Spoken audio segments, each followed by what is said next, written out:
Eu tenho uma apresentação, será que o pessoal poderia projetar, por gentileza?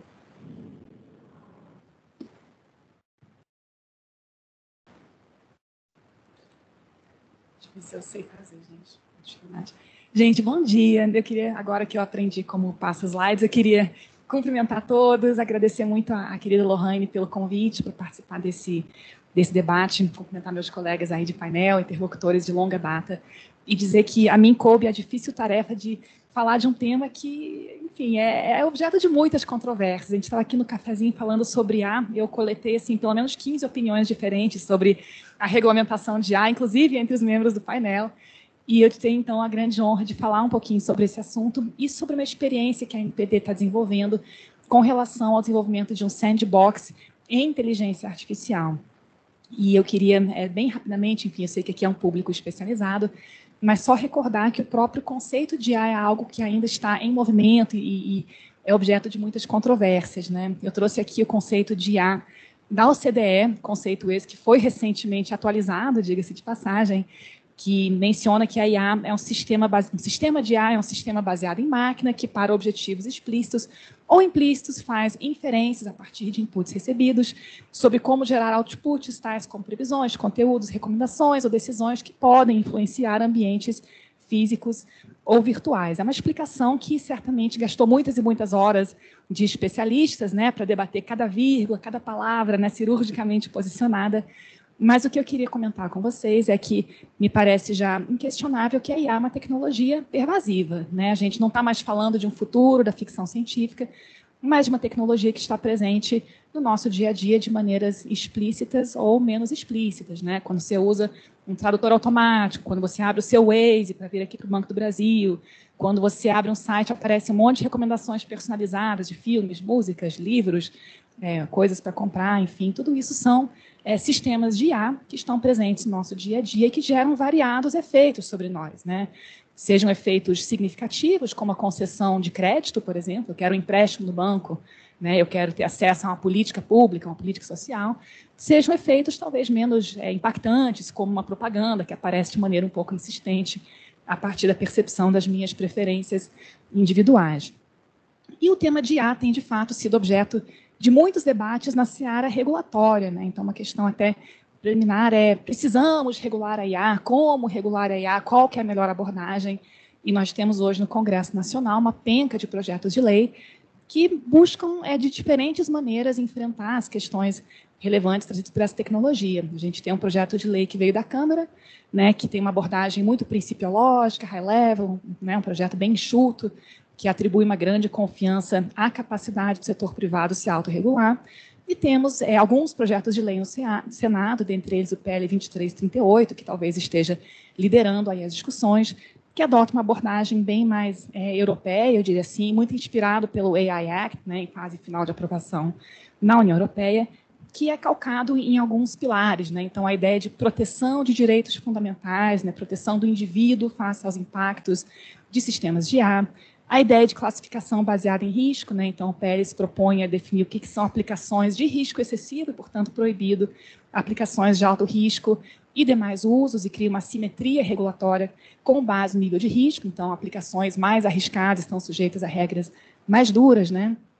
É também um projeto de lei que se calca na ideia de que haveria uma autoridade competente, uma autoridade administrativa, que teria um papel central na interpretação da lei, mas também um papel de articulação com reguladores setoriais, um papel de coordenação, reconhecendo que a IA produz diferentes impactos, né, a depender do setor e do campo específico em que seja aplicado. E é um projeto de lei que tem algumas semelhanças com a Lei Geral de Proteção de Dados, uma vez que ele tem essa abordagem baseada em avaliação de impactos, em accountability, né, obrigações de comunicação de incidentes, a própria ideia de uma autoridade competente, cujo papel regulador vai coexistir com códigos de conduta privados, com regras de boas práticas, mecanismos corregulatórios, né?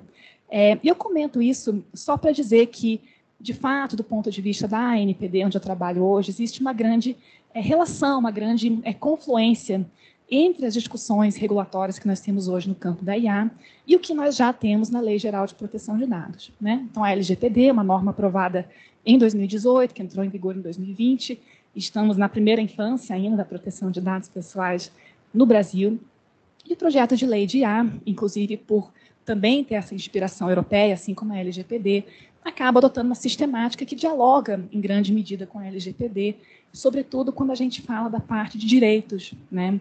Essa é uma característica do projeto de lei em discussão no Senado, que até diverge, sim, em algumas medidas da proposta europeia, porque coloca uma grande ênfase sobre a ideia de proteger o indivíduo face a impactos que sejam desproporcionais, que sejam injustos, né, que sejam discriminatórios dessa tecnologia tão pervasiva. Então, de fato, a inteligência artificial é um tema, é uma tecnologia que dialoga fortemente com a proteção de dados pessoais, a começar pelo fato de que a IA se alimenta de dados, né, pessoais e não pessoais, naturalmente, e é uma tecnologia que, a partir de bases de dados de treinamento de dados históricos, vai fazer inferências quanto a comportamentos futuros, quanto a tendências, fazendo previsões, enfim, e isso suscita uma série de consequências, inclusive no que tange à discriminação, viés, inferências errôneas e repetição de padrões históricos que não são necessariamente favoráveis. Então, quando a gente olha para a IA e olha para a proteção de dados, a gente vê que existe claramente uma interseção muito forte, né? E não por acaso a ANPD, na sua agenda regulatória de 2023-2024, incluiu o tema da inteligência artificial, a exemplo de outras autoridades de proteção de dados mundo afora, entendendo que, sobretudo, alguns dos direitos que já estão hoje previstos na LGPD têm um impacto muito significativo, né, quando correlacionados a essa tecnologia, e merecem um estudo mais aprofundado. A gente vai poder dar suporte, assistência, atendimento, informações para todos os consumidores inseridos. Então, quando a gente começou a enfrentar essa questão na NPD, a gente primeiro se deparou com um tema que é gigantesco, né? E muitas das falas anteriores enfatizaram a necessidade que a gente delimite bem qual que é o objeto da nossa análise, o que a gente está querendo entender melhor, qual é o problema a ser enfrentado.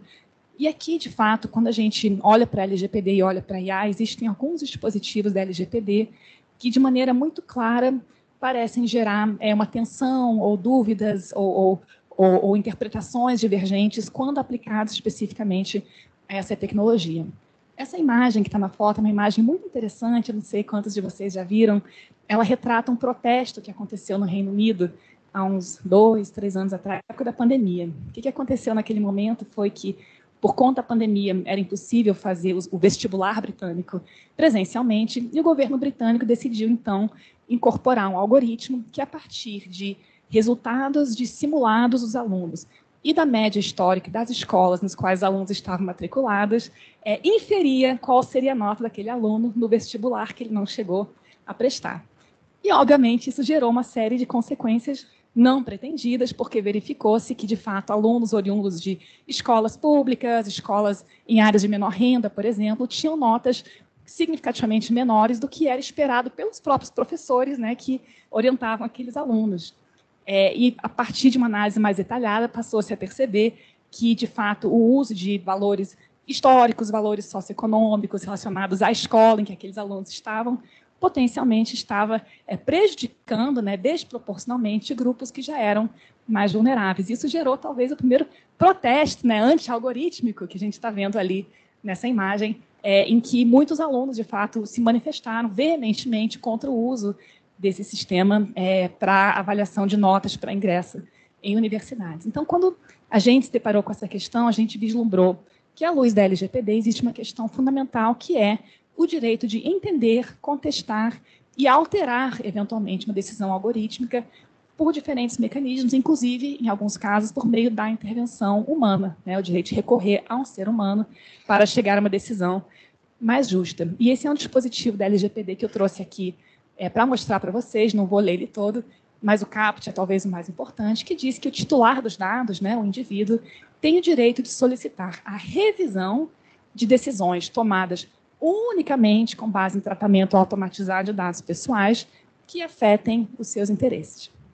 Esse foi um dos dispositivos mais complicados da tramitação legislativa, o Guilherme vai lembrar, porque teve assim, umas 30 versões, teve veto, derrubada de veto, teve emenda, teve de tudo nesse dispositivo, porque, de fato, ele é muito controverso, né?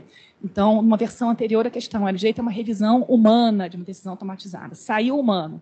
Então, agora a questão é, será que cabe uma revisão automatizada de uma decisão automatizada, né? Uma segunda questão, o que é uma decisão tomada unicamente com base em tratamento automatizado? Qual que é o nível de interferência humana que afastaria a incidência desse dispositivo, né? E ainda, o que significa afetem seus interesses, né? Qual que é o nível de afetação dos interesses que ensejaria o direito a uma revisão? É um dispositivo repleto de polêmicas, né? E ele é acompanhado do parágrafo 1º, que traz ainda a ideia de um direito a uma explicação, podemos chamar assim, que informa que o controlador, quer dizer, quem está usando o sistema de IA, hipoteticamente, deverá fornecer, sempre que solicitado, informações claras e adequadas sobre os critérios, os procedimentos usados para a decisão automatizada, observado o segredo comercial e industrial. Então, temos aí uma segunda grande polêmica, que é qual é a capacidade de explicação de sistemas que são profundamente complexos, né? Baseados em redes neurais, a gente está falando isso agora há pouquinho. Existem realmente limites técnicos à explicabilidade que, de alguma maneira, se defrontam aí com esse dispositivo legal que diz, olha, o controlador tem que dar uma explicação.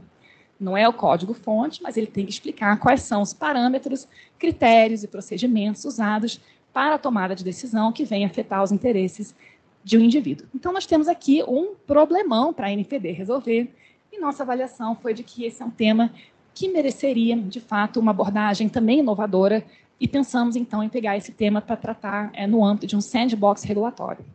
E aqui eu não vou me aprofundar muito, porque já tivemos palestras maravilhosas anteriores que explicaram o que é um sandbox regulatório, para que serve.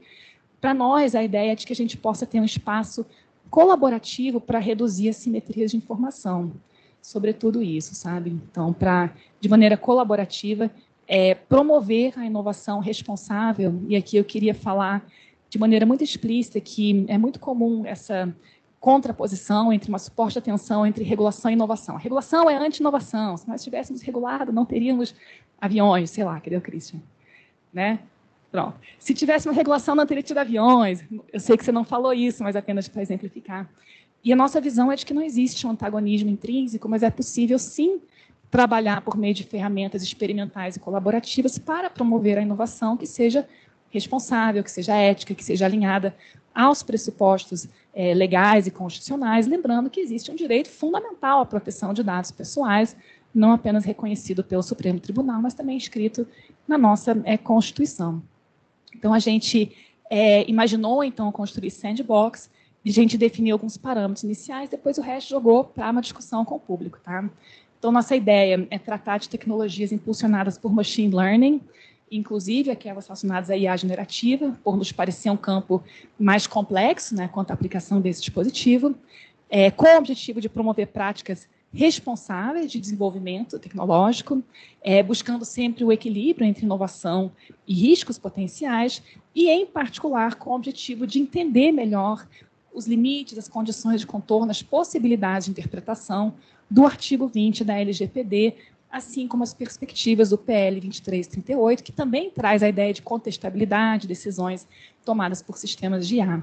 E aqui eu queria só abrir um parênteses, talvez abrir uma pequena divergência com relação ao painel anterior, para dizer que, do nosso ponto de vista, não se trata necessariamente de abrir mão ou de suprimir a incidência de uma norma jurídica, mas sim de melhor compreendê-la, melhor compreender suas possibilidades de interpretação.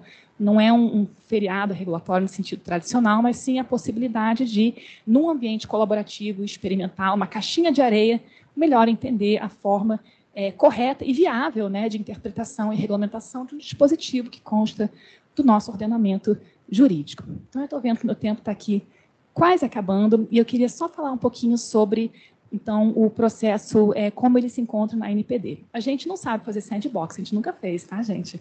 Então, para nós também é um sandbox, de certa forma, e o que nós decidimos fazer, então, foi abrir um processo de consulta à sociedade, uma tomada de subsídios, a partir de alguns estudos técnicos que foram também publicados no nosso site, e a gente, nessa tomada de subsídios, decidiu explorar alguns aspectos, né? Então, em primeiro lugar, o âmbito tecnológico sandbox, será que é mesmo bom focar em machine learning? Será que haveria outros recortes possíveis, interessantes?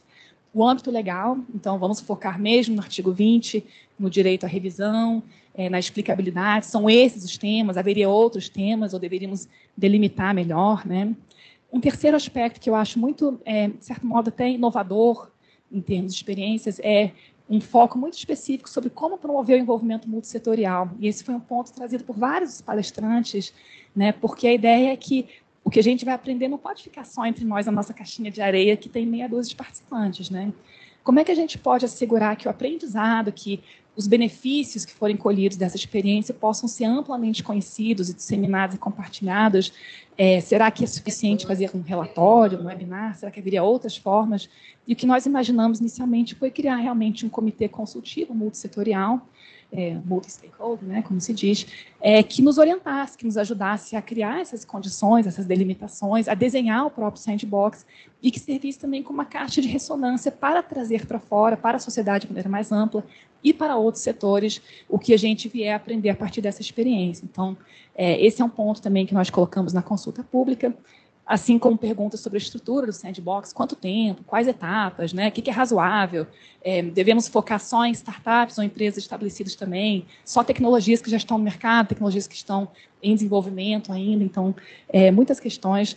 E, por fim, as questões realmente de transparência, então, de divulgação e disseminação desses resultados que nós viemos a alcançar. Eu tenho 40 segundos, então eu não vou passar pelas perguntas, mas elas estão disponíveis no PowerPoint e também no site da NPD. E eu queria concluir, de fato, agradecendo a oportunidade de participar desse debate e dizer que eu acompanhei com muito interesse as palestras de hoje de manhã, e eu acho que é um conceito em evolução, assim como a própria IA, né, assim como essas definições que a gente está buscando, e é a partir da experiência colaborativa que a gente tem, inclusive em ambientes como esse, que a gente vai aprendendo como melhor manejar essas ferramentas inovadoras de formulação de políticas públicas e de regulamentos. Muito obrigada, pessoal.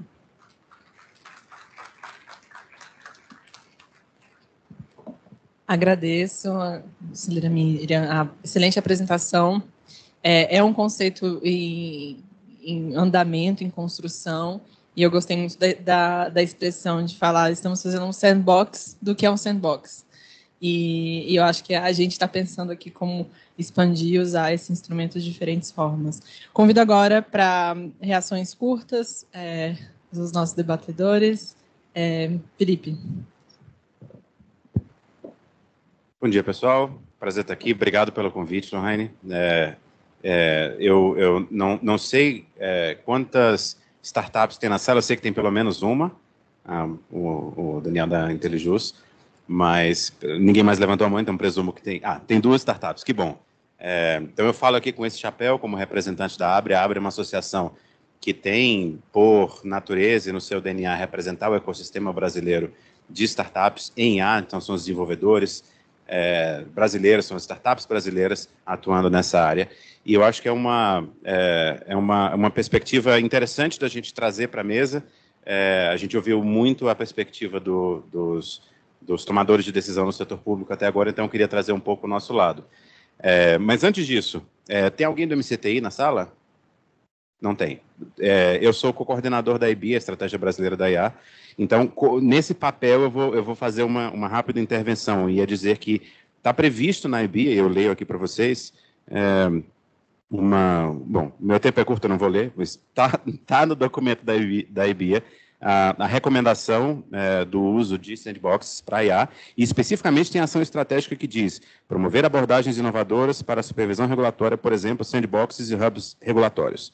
Aí ele fala um pouco sobre os critérios de o que é que um sandbox poderia regular, um sandbox regulatório poderia considerar no aspecto da IA, mas, enfim, é dizer que a gente tem vários esforços acontecendo concomitantemente. A IBIA é de 2021, se não me falha a memória, então é um instrumento que a gente tem e que a gente deveria estar usando, porque, e foi muito legal ouvir os colegas da AGU, do TCU, do CGU falando, então assim, tem um backup sendo construído de segurança jurídica para esse teste, e a gente tem esse ânimos que já vem do marco legal das startups, mas que vem na própria EBIA, na Estratégia Brasileira do Executivo, para a inteligência artificial, e agora a gente precisa colocar em prática. Então, nessa veia de pensar em coletar evidências, tem um aspecto super importante, que é a visão das startups. E aí, falando aqui sobre uma palavra muito rápida, do ponto de vista do setor privado, das associações, das redes de anjos, do venture capital, e não menos importante, aliás, ao contrário, os próprios founders das startups, e eu sei que tem gente aqui que não me deixa mentir, querem rodar esses experimentos, eles querem ajudar a construir, mas eles não conseguem montar isso sozinhos. Então, a gente tem o marco jurídico, a gente tem a vontade de fazer expressa numa política pública e a gente tem o backup da segurança jurídica que os órgãos de controle estão criando. Então, a minha provocação no meu pouco tempo é, vamos fazer. Essa é a primeira coisa que eu queria dizer. E por que isso é tão importante? A gente está vendo esforços regulatórios de IA em diversos lugares, o Brasil não é exceção. Um instituto, um think tank alemão chamado Initiative for Applied Artificial Intelligence, eles publicaram no ano passado um estudo que pegava o AI Act da União Europeia, que, da forma como ele estava na época da publicação, e aplicou a análise de risco para 100 startups reais, perguntando o que vai acontecer com essas 100 startups que estão hoje nos mercados europeus se esse AI Act for aplicado da forma como está. O que eles descobriram? Que 8% dos sistemas estudados são considerados de alto risco, um deles seria banido automaticamente, 42% são baixo risco, e em outros 40% é incerto se o risco é alto, médio ou baixo, ou se eles seriam banidos. Então, a insegurança jurídica, você precisaria entender que pode variar entre 18% e 58% dessas 100 startups analisadas. Isso é muito significativo. E é claro que, para o fundador da startup, é muito crítico você ver o seu modelo de negócio que pode desaparecer com the flip of a switch, você aperta um botãozinho lá e você deixa de existir, mas também tem um investidor que está colocando dinheiro ali, também tem as empresas que estão consumindo aquele serviço, e muitas vezes quem está consumindo o próprio serviço é o governo.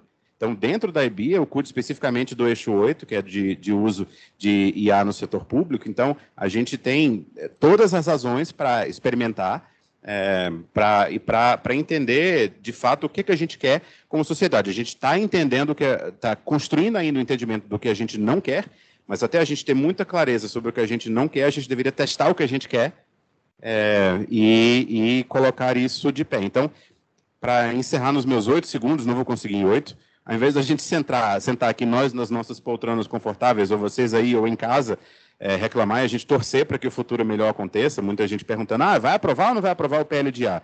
Né? Meu convite é para que a gente faça o que a gente precisa fazer para garantir esse futuro que a gente quer, das coisas que a gente quer provocar, das coisas que a gente quer criar. Na minha avaliação pessoal, é inexorável que esse futuro vai ter IA de uma forma ou de outra, mas que esse uso da IA nesse futuro que vai chegar, que ele seja produtivo, guiado para as coisas que a gente quer criar, e acho que, motivado pelo nosso evento aqui, que a gente utilize o Sandbox para fazer esses testes. Obrigado.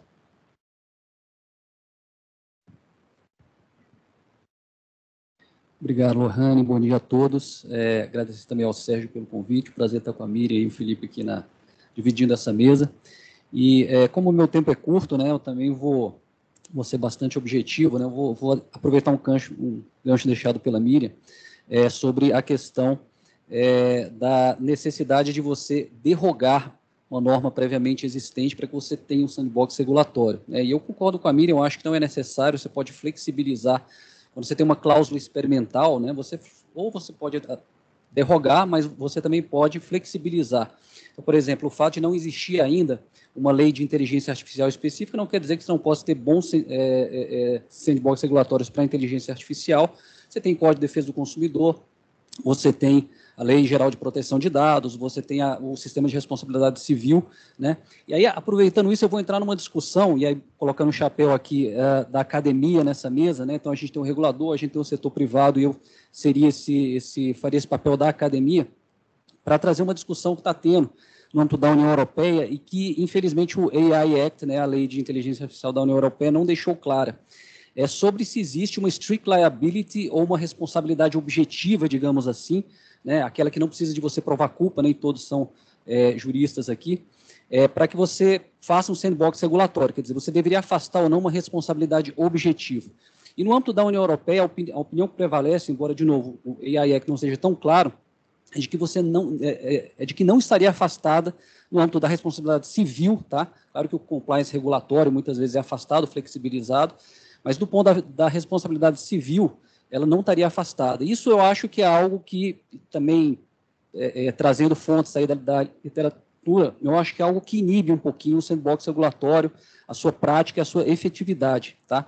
Então, você vai acabar inibindo, as empresas vão ter que internalizar esse custo de alguma forma, as empresas mais prejudicadas serão as pequenas e as startups, porque como o Felipe bem falou, o custo médio, né, de você fazer um compliance num sistema de inteligência artificial para empresas grandes é 17%. Para pequenas empresas, às vezes, vai ser maior do que isso daí. Então, elas vão ter que internalizar esses custos, o que vai inibi-las de investir, né? Então, esse compliance regulatório vai ser muito elevado para elas, tá? Você tem problemas aí da questão de multiplicidade de atores, a cadeia de valor. Você tem desde desenvolvedores, treinadores de algoritmos, empresas que lidam com dados, controladores, operadores, desenvolvedores de software, empresas que fabricam hardware, né, os proprietários dos softwares. Então, se algum desses ficar intimidados para uma pequena empresa ou uma startup, você prejudica a cadeia inteira. Diferente de uma grande empresa que está verticalizada, ela pode internalizar esse custo de forma mais fácil, né? Você tem a questão da complexidade, que também foi trazida pela Miriam, a gente discutia aqui um pouco antes da mesa, né, porque o Daniel Solov até publicou um artigo no início desse ano sobre inteligência artificial e privacidade, que eu achei muito interessante, mas ele fala que o problema está tanto no lado do input, né, que é essa raspagem de dados indevida muitas vezes, mas no output, porque você tem essa tomada de decisão, você tem esses algoritmos aí, essas redes neurais, onde você não sabe onde vai chegar direito. É uma complexidade muito grande para você dizer que há uma responsabilidade objetiva sempre, ainda mais no ambiente de sandbox regulatório. Isso aí pode ser muito prejudicial. Alguns autores falam, não, mas você tem seguros para isso. Só que o seguro nunca vai cobrir toda a possibilidade, todas as possibilidades desse risco. Vai ser sempre uma coisa, quem conhece seguro sabe que as cláusulas são muito específicas ali, ela não vai ser generalista. Então, isso aí, o seguro não vai funcionar, tá? Outros autores falam, não, mas você precisa dessa responsabilidade objetiva para criar segurança nos usuários. Os usuários vão ficar mais tranquilos. A gente olhando o comportamento na prática dos usuários não parece muito assim, não que seja correto, mas eles parecem assumir os riscos. Olha, eu quero usar essa inteligência artificial e não tem nem aí, eu não estou me importando muito com isso, né? Na prática, a gente vê muito isso daí, né? Então, eu queria chamar um pouco a atenção dessa questão da responsabilidade objetiva. Eu sei que tem diferenças entre a strict liability no âmbito da União Europeia, cada país lá dentro tem as suas especificidades, e a responsabilidade objetiva no Brasil, mas acho que é algo interessante para se levar em conta no ambiente de sandbox regulatório. E só para finalizar, muitos falaram dos aspectos positivos da IA, né, de um sandbox regulatório e, claro, no ambiente de IA, digamos assim, que você tem aí segurança jurídica, você tem questões aí de entendimento mais fino de quais são as suas oportunidades e riscos, você tem esse compartilhamento de informação entre atores, reguladores e até outros usuários ali, uma transparência e uma publicidade, são aspectos positivos, mas também, só para finalizar, você tem alguns aspectos negativos de sandbox regulatórios que nem sempre ficam claros, né? Eu vou citar alguns deles aqui, porque o tempo é curto, mas, por exemplo, você tem aí uma dificuldade metodológica de, na fase do design, que é uma fase crítica ali de um sistema de inteligência artificial, você saber, no âmbito do sandbox regulatório, se aquilo ali vai realmente atender ou não. Parece que no início do sandbox tudo caminha bem, mas nessa fase do design ali, na fase de fechamento, é uma fase crítica, tá?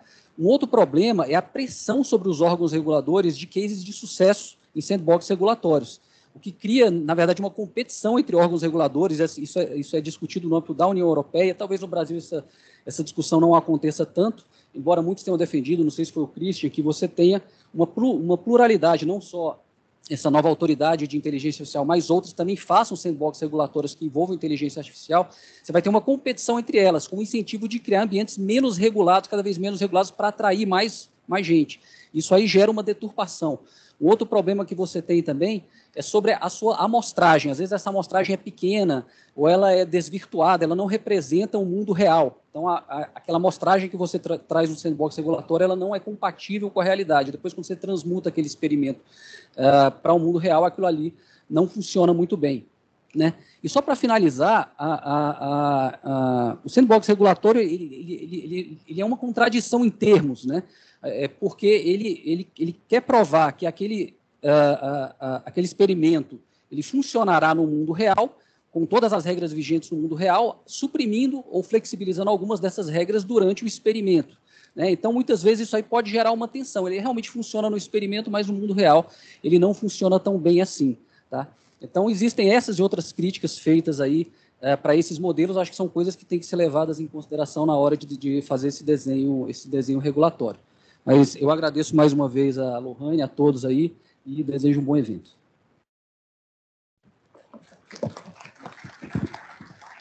Muito obrigada.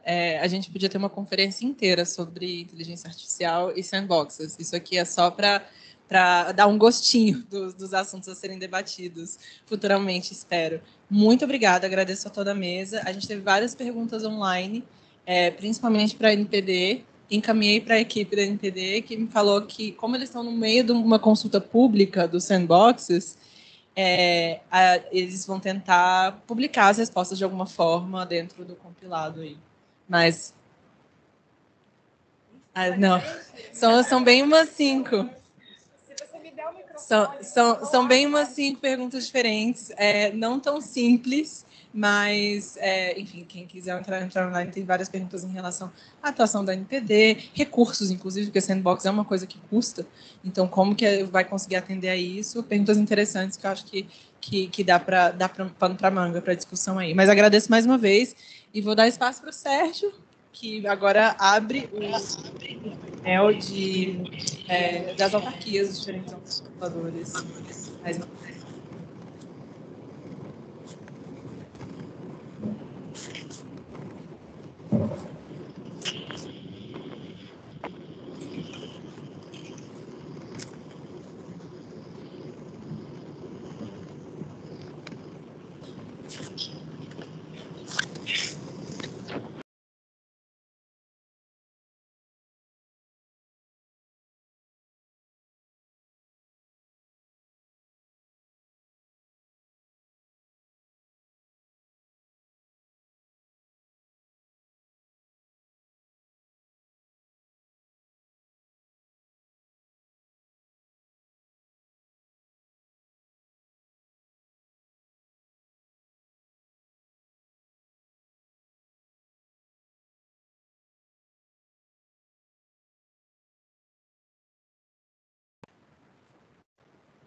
Obrigado, pessoal. Em nome do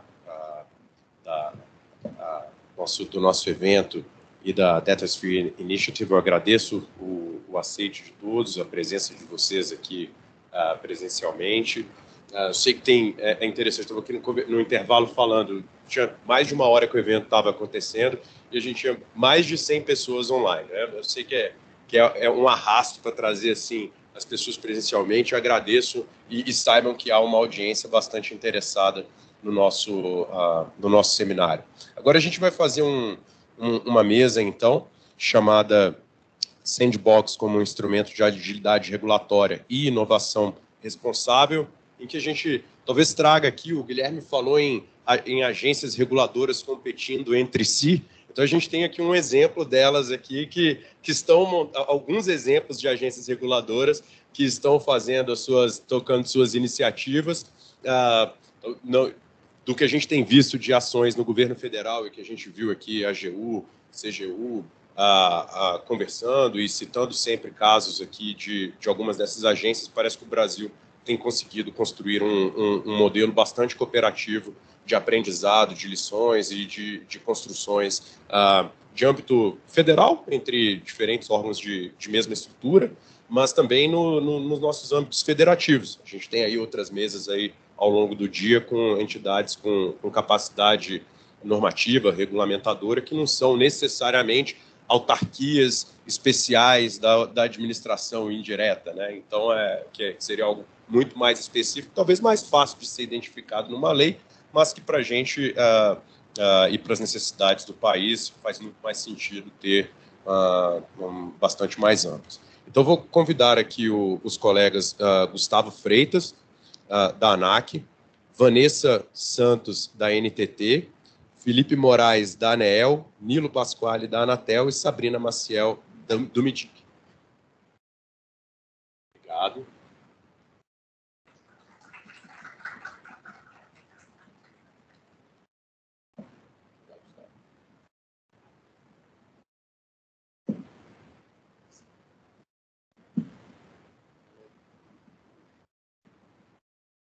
Vocês podem se sentar assim. Sim, eu vou começar com o Gustavo.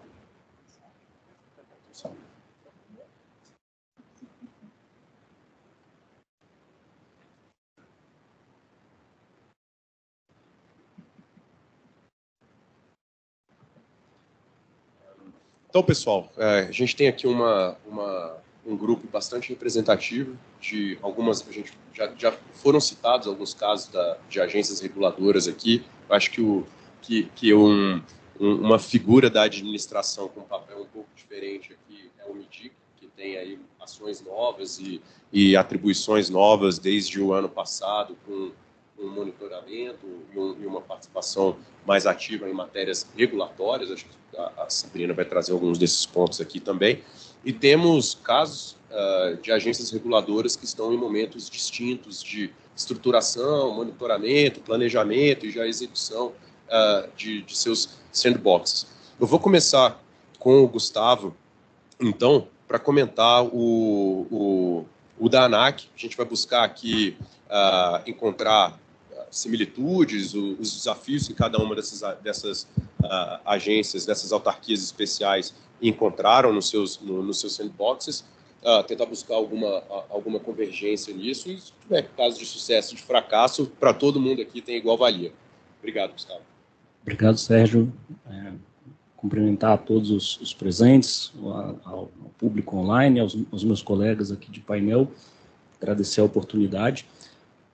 Começar dizendo que a gente compete mesmo, tá, Sérgio? As agências competem de verdade para ver quem está na frente, mas é uma competição muito colaborativa, é uma competição muito saudável, muito colaborativa, e a gente está sempre acompanhando o que cada outra agência está fazendo para tentar crescer junto, né? Todo mundo crescendo junto. É uma parceria que as agências têm entre si há vários anos, há mais de 10 anos, e no Sandbox não é diferente. A gente já conversou com o pessoal da NTT, com o pessoal da Anvisa, sobre as experiências deles em Sandbox. Acho que estão todos mais ou menos começando, né? Assim como a ANAC. Eu vou trazer, assim, muito superficialmente o caso da ANAC, porque é um caso que está realmente começando, a gente está engatinhando no tema. Mas antes eu queria falar um pouquinho sobre o contexto da regulação na ANAC, né? A gente tem uma regulação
a esses outros mecanismos, né? E aí, a conclusão que a gente está chegando, né, é que não, a gente não tinha, porque o Sandbox ele vai nos trazer uma abordagem diferente. A gente para de pensar na norma e começa a pensar em viabilizar uma operação, um modelo de negócio. Então, a gente está menos focado na norma e a gente está de forma mais proativa, em vez da reação, né, o regulado apenas propõe, a gente analisa e autoriza. A gente está promovendo a inovação na regulação de uma forma mais dinâmica, mais presente, e com a agência participando mais. E aí, a gente, para falar do caso, né, que foi solicitado, a gente tem alguns casos em estudo na agência. O único que está em operação até o momento é um caso que surgiu, é um sandbox do sandbox, né, surgiu dentro de uma superintendência antes da instituição ANAC regulamentar como um todo, né? Mas a gente teve o contato de uma concessionária que solicitou que fizesse a iluminação de balizamento de pista, que são as luzes que ficam ali do lado da pista para orientar o piloto a voar à noite, a pousar à noite, né, ou uma neblina mais forte, enfim, em condições de menor visibilidade. Tem as luzes que ficam do lado da pista que orientam, que mostram para o piloto onde está a pista, onde está a pista de pouso e decolagem, onde estão as pistas de táxi. E como vocês podem imaginar, né, essas luzes são essenciais. Uma falha nesse sistema de luzes pode desorientar o piloto e gerar um acidente catastrófico. Então existem requisitos mais fortes com relação a esses sistemas de balizamento, como eles são alimentados, a fonte de energia deles. E hoje, com a evolução tecnológica, um dos regulados propôs à agência que se fizesse um sistema de alimentação independente, utilizando até energia solar, baterias recarregáveis por energia solar, que fazem com que cada luz seja alimentada de um jeito, por um sistema independente. E isso, no fim das contas, a nossa expectativa é que gere até maior segurança do que o que está previsto nos regulamentos.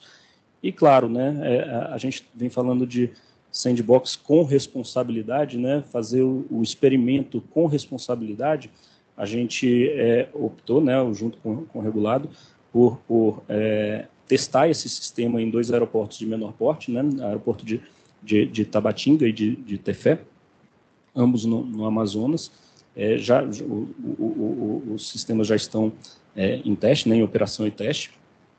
E eu acho que um dos principais benefícios que a gente vê ao utilizar esse modelo é realmente a agilidade com que a gente consegue não só implementar esse novo sistema, mas também coletar informações e aprender sobre esse novo sistema. Então, acho que a velocidade para a inovação vai funcionar, para mim, pelo menos na minha leitura, como a principal vantagem. E aí, aproveitando essa questão do aprendizado, a ideia do sandbox ainda não está totalmente assimilada pelos reguladores, né?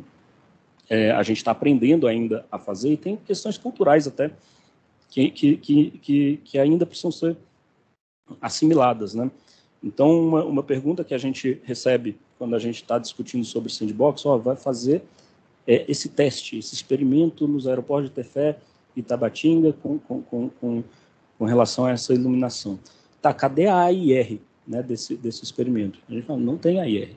Não tem AIR sobre isso. Por que não tem? Porque justamente a gente não tem dados a respeito desse novo modelo. A ideia é que a gente, junto com o regulado, mais presente, né, de forma presente, com um mecanismo de governança para acompanhar essas operações e acompanhar se há uma manutenção, um incremento da segurança ou até mesmo um decréscimo de segurança que esteja dentro do nível de risco aceitável, a gente aprender a coletar dados e aí fazer uma IR que permita de forma mais ampla que esses novos sistemas, que essas novas tecnologias sejam incorporadas em definitivo aí definitiva é muito tempo, né?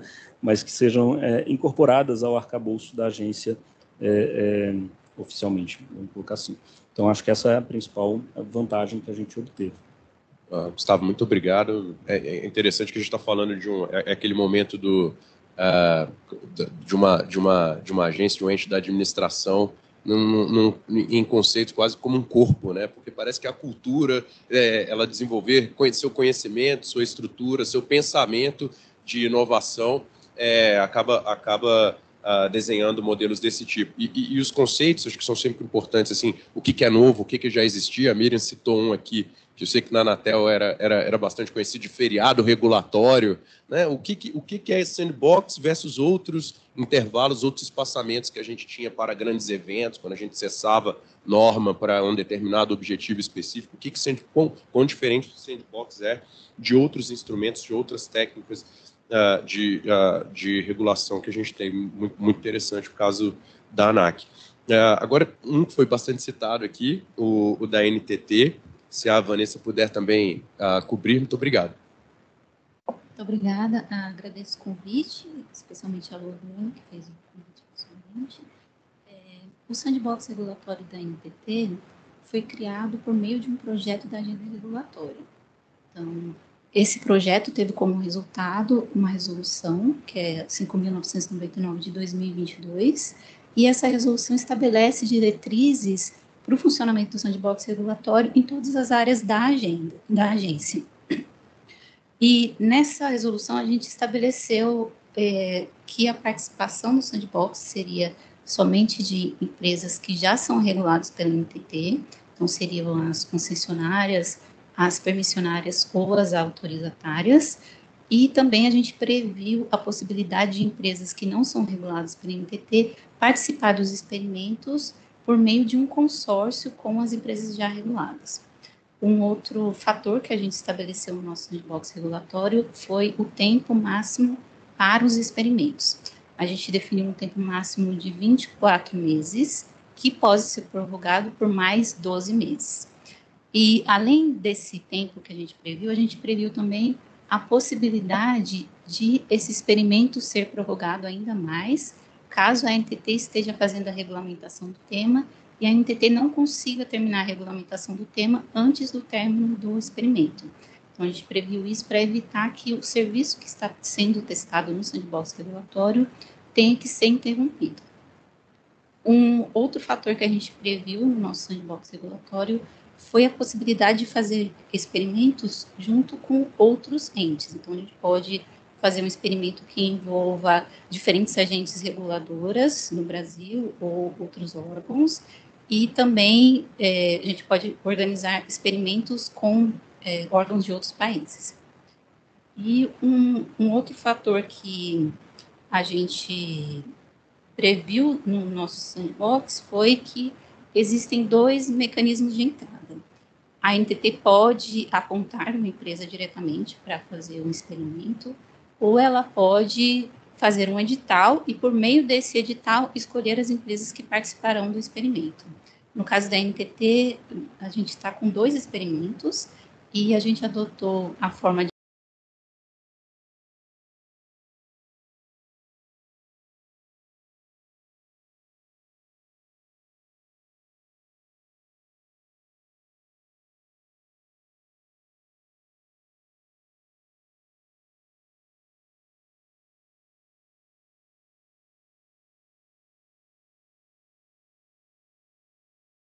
que fazem a identificação dos veículos e permitem que o pedágio seja cobrado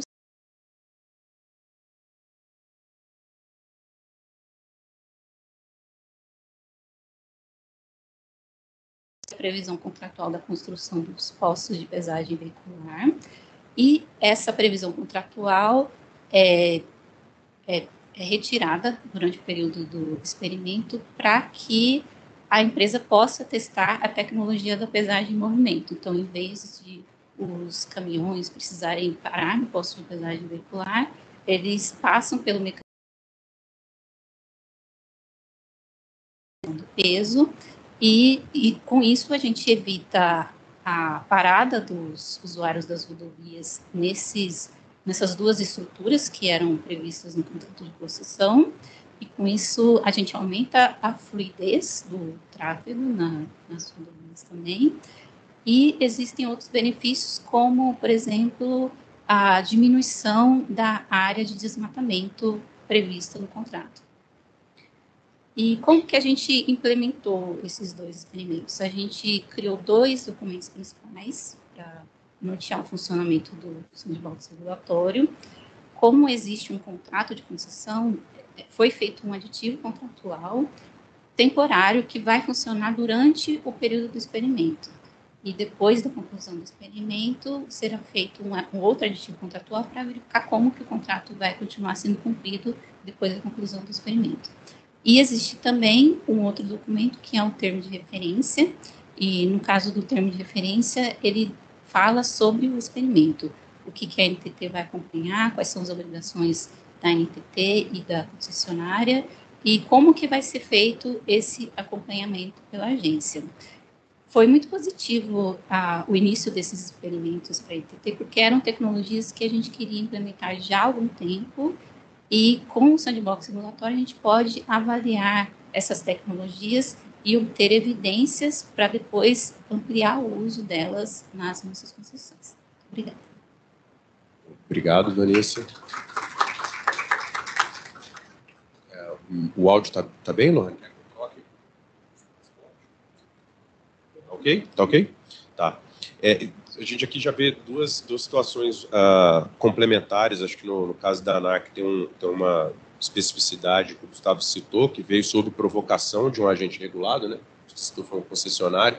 A gente aqui já no caso da NTT também, acho que no funil de entrada tem um corte também claro de uma estrutura que foi escolhida ou viabilizada pela agência de concessionários, autorizatários, permissionários, e quem não está nesse grupo se junta por um pool, é isso? Eles se aglomeraram. Ele pode fazer um consórcio com uma empresa regulada para poder participar. Tá, entendi. Então, eles se juntaram para criar talvez um projeto, vamos dizer assim, um projeto novo. Muito interessante aqui também o caso da NTT. Hoje, agora eu vou passar a palavra para o Felipe Moraes. A gente não programou e eu estou sabendo que tem um evento de sandbox da ANEEL no dia de hoje. Também tem um histórico enorme na política tarifária. Por favor. Coincidência. Bom dia a todos. Né? Primeiramente, gostaria de agradecer o convite. Meu objetivo aqui é tentar compartilhar, assim, em linhas gerais, como foi a experiência da ANEEL na estruturação do sandbox. Inicialmente, assim, as discussões sobre o sandbox elas nasceram a partir de um fracasso. Né? O sandbox está dentro de um projeto mais amplo, né, que é a modernização das tarifas, em especial do baixa tensão, né, dos consumidores residenciais. E em 2018, a gente disponibilizou para a sociedade um AIR, né, análise de impacto regulatório, colocando ali as propostas do regulador, que a gente avaliou, tudo mais. E o resultado desse AIR não teve convergência. O regulador, ao final, pensava de uma forma, distribuidoras de outra, conselhos de consumidores. Então, a partir dessa experiência que foi mal sucedida, a gente resolveu implantar o sandbox. Né? E se a gente olhar assim, para o Brasil ele tem uma dimensão continental. Né? No setor de energia elétrica, nós temos em torno de 100 distribuidoras de energia, cada uma de um tamanho, porte, numa região do país, com uma realidade. Nós temos consumidores vivendo em contextos diferentes, com hábitos de consumo de energia diferente. Então, ficaria muito complexo e até impossível o regulador, a partir de Brasília, né, definir uma regra que fosse geral ou tentasse tratar a maioria desse grupo de forma equânime. Né? Então, quando a gente estruturou o sandbox, a gente procurou tratar ele em 3 eixos. Né? O primeiro eixo seria o normativo. Então, a agência se debruçou, publicou uma resolução normativa onde fala os objetivos do sandbox, os temas que as distribuidoras podem trabalhar, os afastamentos regulatórios, né, para esses projetos. Então, com isso, as distribuidoras passaram a ter uma segurança jurídica para trabalhar no sandbox. Porque, assim, no passado, nós já tivemos projetos pilotos isolados de algumas distribuidoras.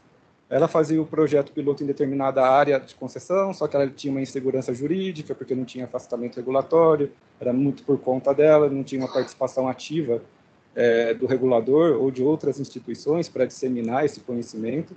Então, com essa base de normativa, a gente deu segurança jurídica.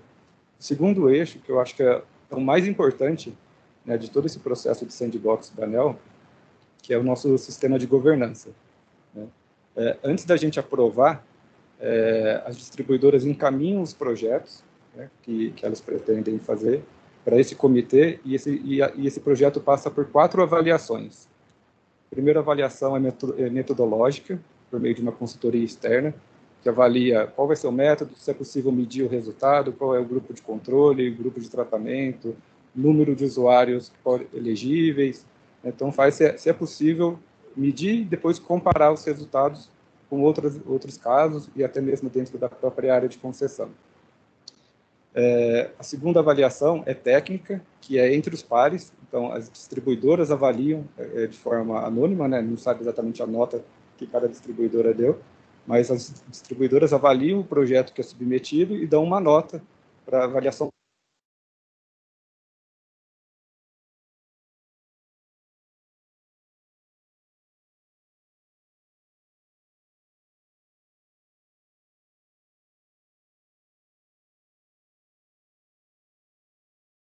Projeto. E, por fim, aí tem a avaliação do regulador. Seria a avaliação regulatória, e depois que esse projeto vai ser publicado, autorizado e vai para a fase de execução. E o terceiro eixo, né, do sandbox da ANEEL seria a ANEEL faz uma chamada pública, né, de modo a incentivar a participação. Então, as distribuidoras têm datas específicas para submeter os projetos. Então, a gente não aprova caso concreto, um por um. A gente faz uma chamada pública e as distribuidoras encaminham todos os projetos. Por exemplo, na primeira chamada, que começou a fase de execução dos projetos no segundo semestre do ano passado, nós tivemos seis projetos autorizados. Então, e esses 6 projetos abarcam cerca de 60 mil. Ô Edson, só um instantinho aqui. Então, dado essa governança, compartilhar aqui, ó.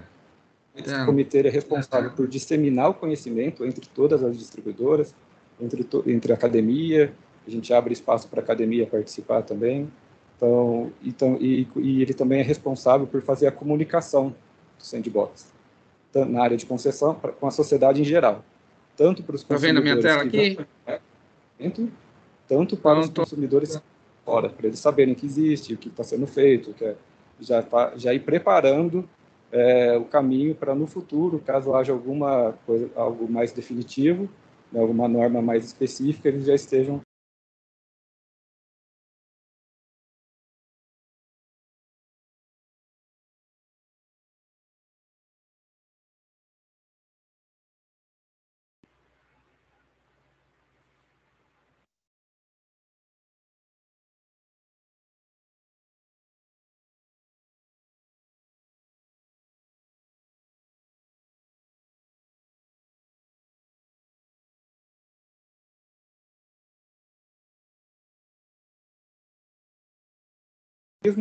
E no futuro ele escolher um plano que atenda às necessidades, né? Pré-pagamento, pagamento de franquia, algo nesse sentido. Essa é a minha fala inicial. Muito obrigado. Muito obrigado, Felipe.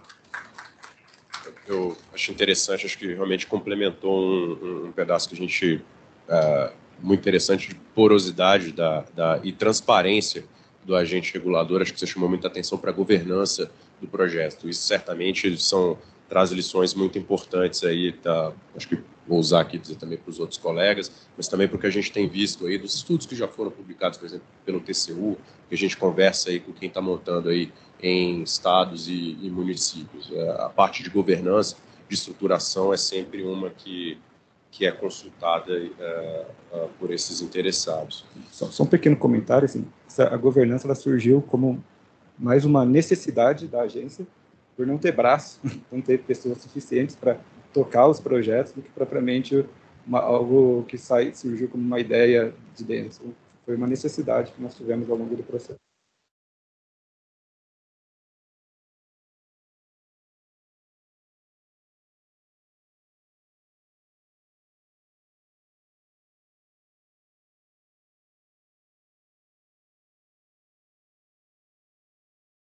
Muito ricas, assim, também da necessidade de como eles solucionaram o caso deles. Nilo Pasquale, superintendente da Anatel, eu vou passar para ti agora. O presidente Baigorre sinalizou alguns aspectos da matéria também. Como que anda isso na Anatel? Bom, obrigado, Sérgio. Primeiro, obrigado pelo convite aqui de poder participar desse painel. Deixa eu saudar todos os meus colegas aqui também. Vou tentar inovar na fala, porque meu presidente falou tudo que eu ia dizer já na abertura. Então, eu tenho que trazer algumas outras coisas, pelo visto, né? Pois é, pelo menos essa eu escapei. Mas só para falar um pouquinho de como é que isso está funcionando dentro da Anatel, é bom ter uma noção de contexto do setor de telecom. O setor de telecom, no Brasil, ele é bastante livre, pensando principalmente no serviço celular e no serviço de banda larga. A gente tem concessões no setor, a telefonia fixa tradicional, talvez uma outra pessoa aqui ainda tenha um telefone em casa, né? Provavelmente a grande maioria não tem, não sabe nem o que é, mas esse é o único serviço concessão que existe no Brasil hoje, todo o resto são modelos de autorização. E a modelagem de autorização em telecomunicações ela é bastante flexível. A LGT, a lei geral que trouxe todos esses conceitos, ela é bastante livre nesse aspecto. Ela, inclusive, ela fala muito ao contrário. Ela fala que, para ter uma regulamentação nesse ambiente, você tem que demonstrar a necessidade de tudo isso. Então, ele já pressupõe uma abertura muito grande. Isso é importante porque ele pressupõe que, se você não tem regras já regulamentadas, você já pode fazer. Você não precisa pedir permissão para o regulador, você não precisa perguntar para o regulador nada. Você já pode ir fazendo o que você acha que faz sentido e que não está violando nenhuma regra. Isso conversa muito com um dos elementos que foram ditos em outros painéis, sobre a necessidade ou não de existir uma regra sendo violada no que você está tentando fazer. Tá? Então, o desenho do sandbox que a gente está fazendo, ele está sendo regulamentado, né? A gente tem colegas reguladores que já regulamentaram, já tem normativo claro de como é que é a estruturação disso, a gente está fazendo isso também. Isso está no Conselho Diretor da Anatel para aprovação final, deve sair nesse primeiro semestre, pelo menos essa é a expectativa, uma resolução de como é que isso vai funcionar. E o que está ali dentro de características importantes? Essencialmente, ele leva todos esses elementos que já foram ditos aí ao longo da manhã, né? Ele quer permitir modelos inovadores que, por algum elemento dele, vai violar algum dispositivo que tem na regulamentação. Aqui já entra uma questão de dúvida, que a gente foi pelo lado mais conservador, e eu acho que foi durante o painel do professor Iori, inclusive, acho que levantou um pouco isso. Um sandbox que um regulador está estabelecendo, ele pode isentar, inclusive, aspectos da lei, ou ele só pode isentar aspectos que estão na sua própria regulamentação? Isso, confesso que é uma grande dúvida. Então, a gente está muito numa linha de o que nós regulamentamos, por óbvio, a gente pode isentar, que foi a gente mesmo que criou a regra, né? Mas o que está na lei geral, ou que está em leis correlatas que influenciam o setor de telecom, isso é possível de ser isentado também por um ato do regulador? Então, hoje estamos optando por não ir por esse caminho ainda, porque nós mesmos não temos muita clareza se isso é possível ou não. Então, a gente está indo muito pela linha que a gente vai isentar questões regulatórias, né, de resoluções que a própria agência já adotou para tratar nisso. Né? E ele vai sempre ter um escopo limitado, ele é sempre previsível no tempo, então ele é sempre previsível em onde ele se aplica, né? Já que ele é um teste, no fim das contas, ele não pode ser generalista. Boa parte dessa discussão tem a ver em como isso impacta no consumidor. A gente não pode liberar isso, lembrando que o setor de telecom, a gente tem mais de 200 milhões de conexões, né, pelo Brasil afora, então qualquer mexida no setor é uma mexida grande em termos de usuário, pensando em termos regulatórios. O sandbox tem que ser um teste de fato. Algo inovador, uma prestadora veio com uma ideia diferente, que viola 3, 4 artigos do Regulamento Geral de Consumidores, por exemplo, né? Porque ele é incrivelmente detalhada na parte consumerista, mas que ela acha que pode ser uma boa, para a gente autorizar algo nisso, tem que ser muito focado. Então vai ter que ser um nível controlado de usuários para isso acontecer, porque se der errado, o impacto é pequeno. Se der certo, aprendemos, podemos inclusive incorporar isso na regulamentação, que é o objetivo final.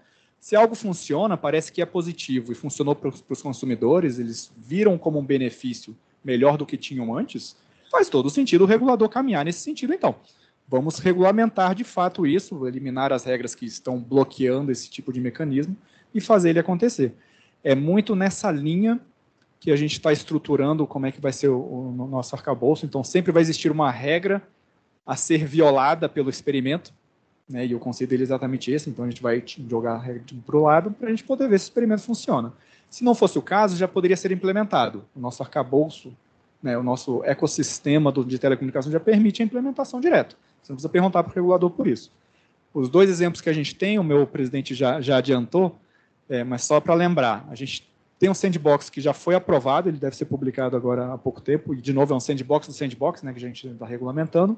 A gente vai aprender várias coisas, inclusive do própria modelagem, que é a parte de expansão de cobertura por meio de prefeituras. Isso hoje é completamente proibido, nenhuma prefeitura pode fazer isso, né, sendo que a gente tem N pedidos na Anatel de prefeitos pedindo para fazer. Ele tem um recurso para fazer isso, a prestadora não tem interesse em fazer, e ele tem o dinheiro para fazer. Ele tem o terreno, ele tem o dinheiro para comprar um reforçador de sinal, é o equipamento essencialmente que se usa para isso. Ele gostaria de colocar, mas por questões regulatórias ele não pode. Qual que seria o problema, o impacto de permitir que isso aconteça? O sandbox é exatamente para avaliar isso. Se permitirmos, vai ser bom, pelo menos a expectativa é que você vai ampliar a cobertura, então isso é sempre bom em termos de população, né? E você viabilizou um mecanismo com um investimento em que a própria prestadora não precisou fazer. A própria prefeitura fez isso.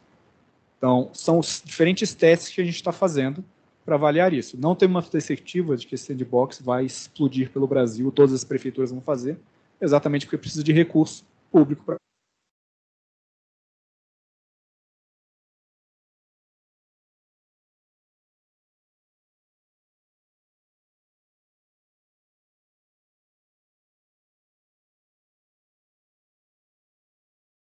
A coisa funciona no serviço público. Então, a gente optou por ter um prazo até mais alongado, até para perceber se isso vai funcionar, até isso incorporar dentro da administração, isso descer as escadinhas dentro da administração da prefeitura, isso de fato virar algo, provavelmente são alguns anos, até desde o momento que a gente liberou isso, né? E o segundo é a questão do direct to device, né? O seu celular fala diretamente com o satélite. Por que parece tão interessante? Porque hoje existe muita aplicação usando satélite, mas todas dependem de terminais específicos. Ninguém vai ter um celular no bolso e uma outra coisa bem maior, né, que é para poder comunicar com o satélite. Todo mundo quer usar o seu próprio celular.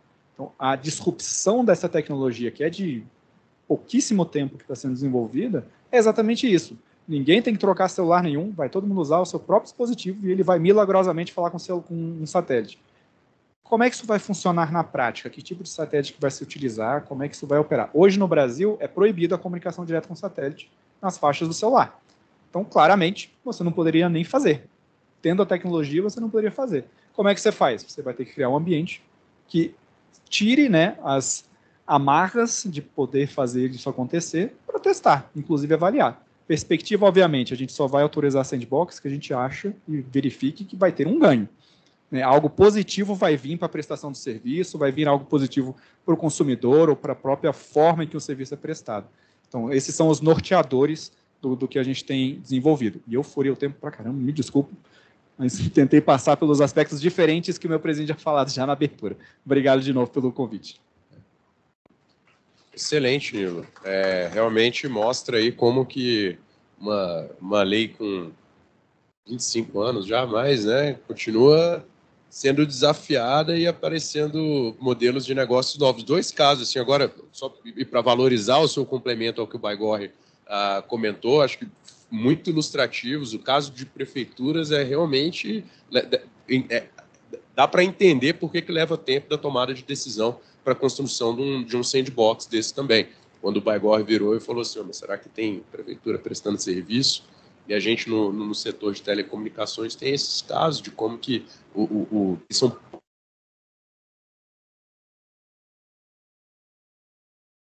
provedores Brasil afora. Será que isso vai acontecer também em ambientes de prefeituras? Né? Muitíssimo curioso o caso da Anatel.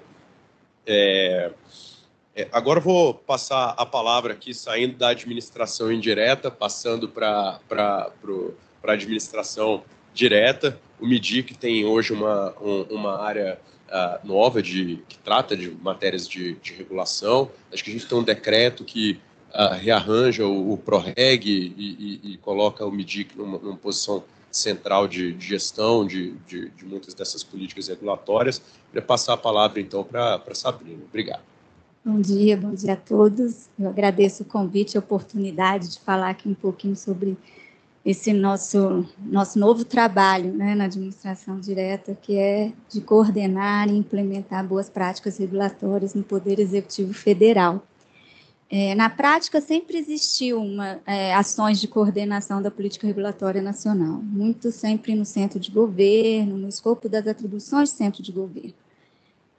E a partir de janeiro do ano passado, com a nova estrutura, surgiu a Secretaria de Competitividade e Política Regulatória no Ministério da Indústria, com essa nova competência. E aí a gente se deparou aqui com um problema de governança que outros enfrentam, não termos braços e até a capacidade de enforcement, né, para trazer todos os reguladores para junto da gente nesse esforço de implementar boas práticas regulatórias. Então, foi daí que surgiu a necessidade de se criar uma coordenação, uma governança mais robusta, mais estruturada, mais legítima, e foi reinstituído o PROREG. O PROREG é o Programa de Fortalecimento das Capacidades Institucionais para a Gestão da Regulação. É um nome longo, mas que é um programa que foi lançado em 2007 e foi responsável por capacitar as agências reguladoras em boas práticas regulatórias. E hoje estamos aqui já com toda essa capacidade toda aqui para inovar, para fazer sandboxes. E hoje o PROREG ele traz uma nova roupagem, porque, pasmem, não somos 11 agências que regulam, nós temos mais de 100 órgãos na administração direta, emitindo regulações e impactando o setor produtivo. E a gente precisa trazer esses outros órgãos da administração direta para esse mesmo nível de maturidade das agências. Então, graças à primeira fase do PROREG, hoje a gente tem um arcabouço normativo que traz princípios e ferramentas de boas práticas regulatórias, tais como avaliação de impacto, transparência, participação social, avaliação de resultados, gestão de estoque regulatório.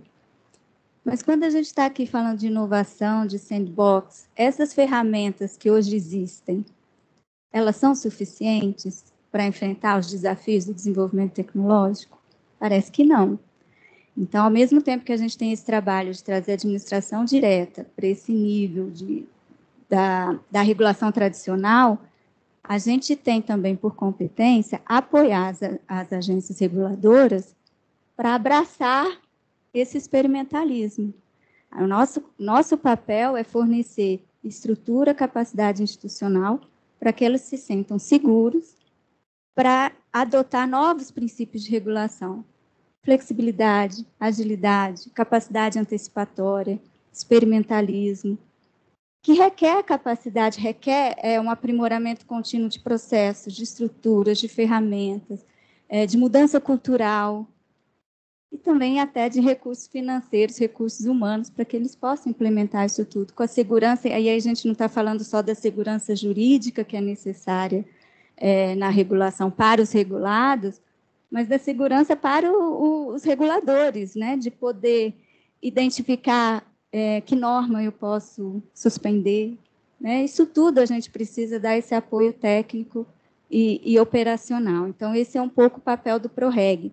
A ideia hoje, o Comitê Gestor do PROREG, ele tem a AGU, ele tem CGU, tem a Casa Civil como centro de governo, o Ministério do Planejamento, o Ministério da Gestão, e a gente, o MIDIC, para trazer todos os órgãos envolvidos com regulação para discutir esses temas que são importantes e necessários, a partir de propostas que a gente vai discutir em grupos de trabalho com os reguladores, que é onde a gente vai poder identificar as necessidades e os desafios que precisam ser superados. Né? E é interessante a gente falar desse modelo tradicional de regulação, que era muito voltado também para atuar nas falhas de mercado, e hoje a gente vê até na fala do Gustavo também, hoje basta que a regulação não restrinja a inovação. Parece que hoje a gente precisa de uma regulação que também a promova, que induza, né, que forneça instrumentos para que o setor privado inove. E isso conversa muito com a própria ação do Ministério da Indústria, que acabou de lançar a Nova Indústria Brasil, que é um plano de ações baseadas em missões. E o que é uma política pública baseada em missão? É uma política pública focada na solução de problemas, que deve ser o papel da regulação, né? Você tentar solucionar problemas específicos. Então, a política regulatória, mesmo ali no âmbito da indústria, ela ganha um papel cada vez mais relevante para a gente atingir esses objetivos de desenvolvimento tecnológico, crescimento econômico. Então, o desafio hoje do PROREG é esse, é fortalecer as capacidades institucionais da administração direta para o básico da regulação tradicional, baseada em evidências, com participação social, transparência, e as agências reguladoras que já estão num nível muito mais avançado, poderem se sentir capazes de adotar esses novos princípios, os princípios mais modernos, que hoje a OCDE chama de política regulatória,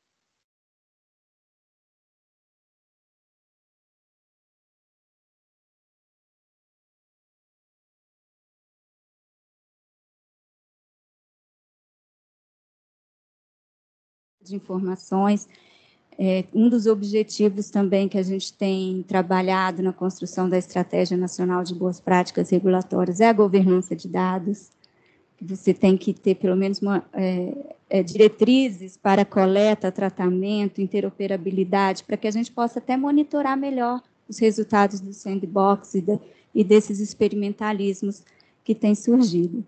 Então, esse é o nosso grande desafio. Hoje, a gente está trabalhando nessa estratégia que identifica os objetivos estratégicos, onde a gente quer estar em termos de política regulatória em 10 anos, inclusive está em consulta pública, esses objetivos estratégicos, e todos eles conversam muito com as boas práticas do sandbox que foram trazidas aqui, que é a cooperação, colaboração, você colocar reguladores, regulados, sociedade civil, tudo no mesmo lugar para discutir as possibilidades, a gestão de conhecimento, né, que conversa com a governança de dados, a fortalecimento de capacidades institucionais, a simplificação regulatória com fomento à inovação.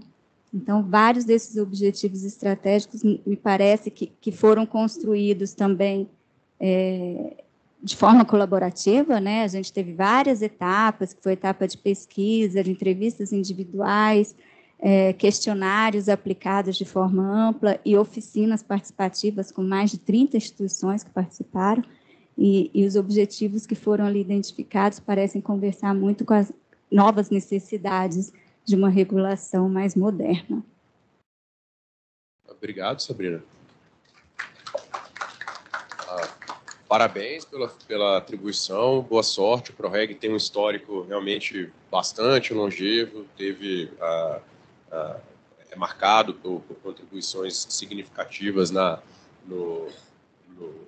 capacitação, no desenvolvimento do conhecimento, de técnica, de método na administração federal sobre cultura de regulação. E é interessante, e deve ter alguns desafios próprios, assim, porque uma das coisas que agências reguladoras primam bastante é por sua autonomia.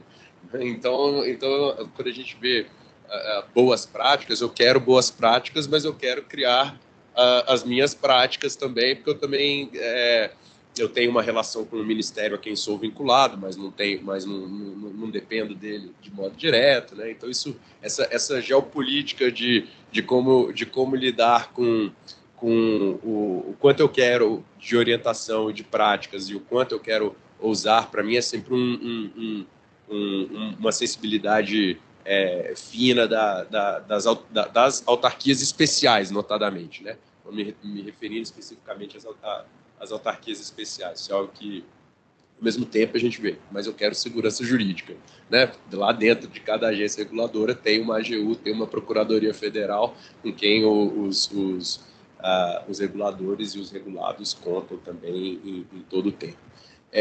Eu queria fazer uma pequena rodada de fechamento, 15 minutos, dá tempo, se alguém quiser fazer uma intervenção, se quiserem... eu tenho 15 minutos? Olha só. Então, se alguém quiser fazer algum comentário, pela primeira vez a gente conseguiu superar o relógio suíço aqui, mas vocês já conseguem aqui do que escutaram um e outro buscar alguma lição que pode ser útil para a ANAC, Gustavo? Vou passar direto para você, algo que você queira reagir às falas dos seus colegas? Acho que a gente tem que botar a mão na massa, né? Começar a fazer mesmo. Eu acho que me impressionou muito a governança do caso da ANEEL, né? Algo que para mim pareceu bem interessante. Eu até gostaria de estudar um pouco melhor o que foi feito, mas eu acho que assim, a questão da segurança jurídica é algo que é muito relevante, né, nessa discussão de sandbox. A gente tem, a gente está fazendo uma resolução sobre sandbox regulatório na ANAC, consultamos a Procuradoria Jurídica teve várias dúvidas a respeito, a gente respondeu, dialogou com eles, e acabou passando agora pela Procuradoria, mas eu acho que essa troca de experiência ela nos ajuda muito a ver que tem futuro, né? Que já tem casos que estão sendo postos em prática, estão dando resultados. Acho que eu saio aqui com com a impressão de que a gente está no caminho certo, que é um caminho bastante promissor.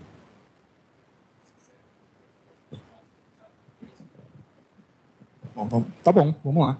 Eu ia citar exatamente o modelo de governança da ANEEL, até para poder entender isso um pouco, porque o problema é que é difícil de saber quais são os problemas, sendo que a gente está começando agora a testar isso, né? Eu não sei nem se vai funcionar, se não vai funcionar na prática, né? A gente tem que colocar a coisa para rodar. É um pouco da tentativa e erro também, que é a parte do modelo inovador, é testar, né? E se der errado, você muda e tenta de novo alguma outra coisa. Um ponto que eu acho que é importantíssimo, acho que o Guilherme também estava mencionando, a questão de segurança jurídica. Eu fiquei muito feliz em ver que o TCU já estuda isso há muito tempo, pelo painel anterior, mas também me preocupa, porque o TCU, no fim das contas, é o plenário, né? Não é os órgãos adjacentes que estão debatendo e que geralmente têm visões diferentes do que está acontecendo. E a preocupação é a seguinte, e parece para mim bastante óbvia, né? A gente tem toda uma regulamentação, a gente já é cobrado pela nossa própria regulamentação frente ao tribunal, né? E às vezes o tribunal tem suas próprias interpretações do que a gente mesmo escreveu, né? Por mais que a gente diga que não era aquilo que a gente estava querendo dizer.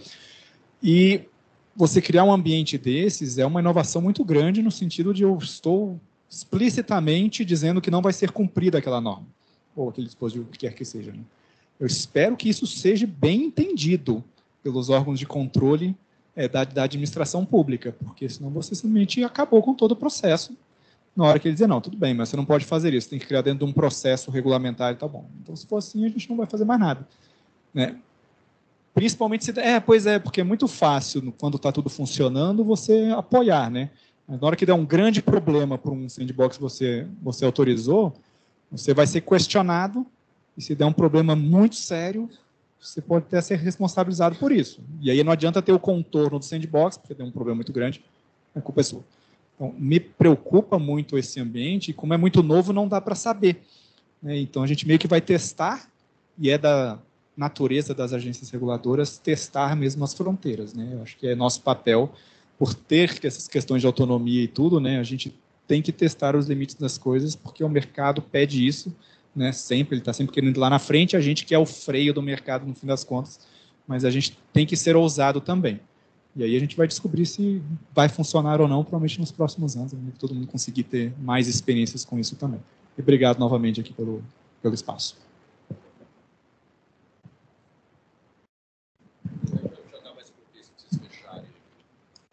Bom dia, eu me chamo Maria. Primeiro, eu queria agradecer. Eu acho que foi um painel muito rico, né? Em que a gente pôde, pelo menos quem é apaixonado pelo tema, quem estuda o tema há bastante tempo, tem uma série de insights.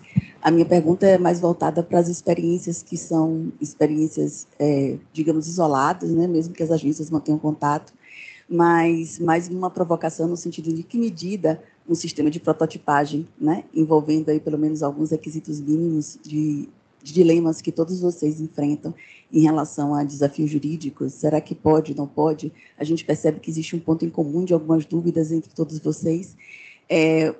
Acho que algo que seria mais difícil seria uma agência depois ter sido questionada por algo do TCU, do plenário, né?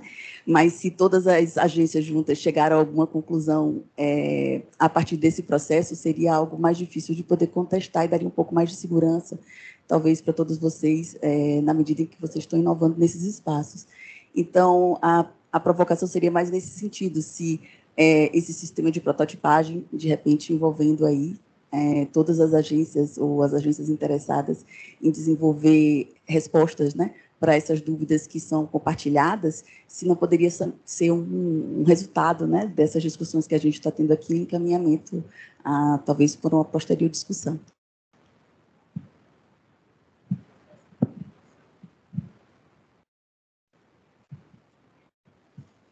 Bom dia a todo mundo, aliás, boa tarde, né, já.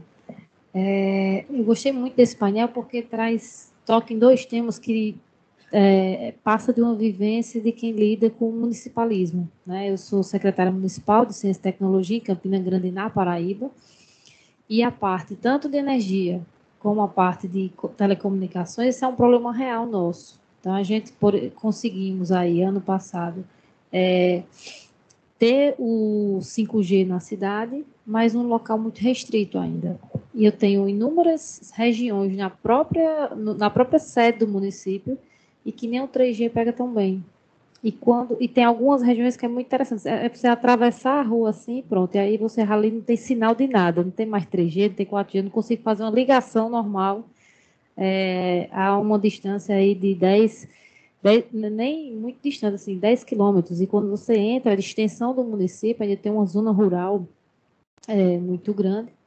E você pega pessoas que estão assim completamente offline. Não tem nem o acesso padrão de telecomunicação. Então, isso é um problema, né? Principalmente quando a gente pega estados, quando pega situações em que Nordeste do Brasil ainda carece muito de infraestrutura na parte de telecomunicação. Ainda temos um desafio grande, ainda, inclusive até a parte de iluminação pública. E hoje, iluminação pública é uma ferramenta muito importante que pode ser associada à telecomunicação para você ter luminárias inteligentes. A gente vai poder falar isso mais tarde, porque tem vários cases aí de sucesso. Campina Grande recebeu um desses cases, foi através de Sandbox. E eu fico preocupada, assim, como a gente pode, desse debate de agência, e aí pegando a professora Maria Marinho, professor Cláudio Quila, que foi uma professora também, inclusive disse, procure lá a professora Maria Marinho para conversar com ela. Ele sempre diz, o Sandbox foi a ferramenta que abriu uma pequena frestazinha na administração pública para ela se abrir para a inovação, porque a gente recai sempre no problema, e seja prefeitura, seja agência reguladora, como é que eu vou inovar e se der errado? Aí vai vir Tribunal de Contas, seja a nível de Estado, seja a nível da União, vai ter aquela caça às bruxas, muitas vezes a avaliação, que não é nem do conselheiro, a avaliação de um mero auditor já vira matéria. E aí já começa a fazer, a acabar com a reputação da gestão e ter todo um processo, que isso eu acho que é o que mais causa esse medo mesmo de quem está à frente dos órgãos públicos de inovar. E de inovar quando você vai... de inovar não é no nível de só melhoria, não, do nível de disrupção mesmo. Vamos mudar aqui o padrão. Como é que a gente vai conseguir fazer isso? E como é que a gente vai conseguir efetivar isso só no nosso âmbito, seja município, seja agência reguladora, quando a gente tem as pessoas para fiscalizar. Eu acho que a gente precisa discutir o Sandbox também com quem fiscaliza e aí ver instrumentos dessa participação. Não sei como é que também vocês enxergam isso. Para que a gente tenha essa responsabilidade, mas também, se der errado, ou se não for o resultado que a gente quis alcançar, que também como é que a gente vai administrar isso com o outro lado, né? Como é que a gente deixa as evidências de que tomamos os cuidados, delimitamos, como você bem colocou, delimitamos bem o espaço em que aquela operação vai acontecer, porque seja telecomunicação, seja energia, o setor de energia, qualquer mudançazinha, o impacto é de milhares de pessoas, milhões de pessoas. Então, como é que a gente vai fazer isso e envolver as operações? Como é que vocês enxergam isso? Se vocês, a nível do governo federal, estão aqui em Brasília, já estão provocando TCU, já estão provocando órgãos de controle para se chegar também, isso também ser algo que eles queiram, que eles se abram, que eles acompanhem.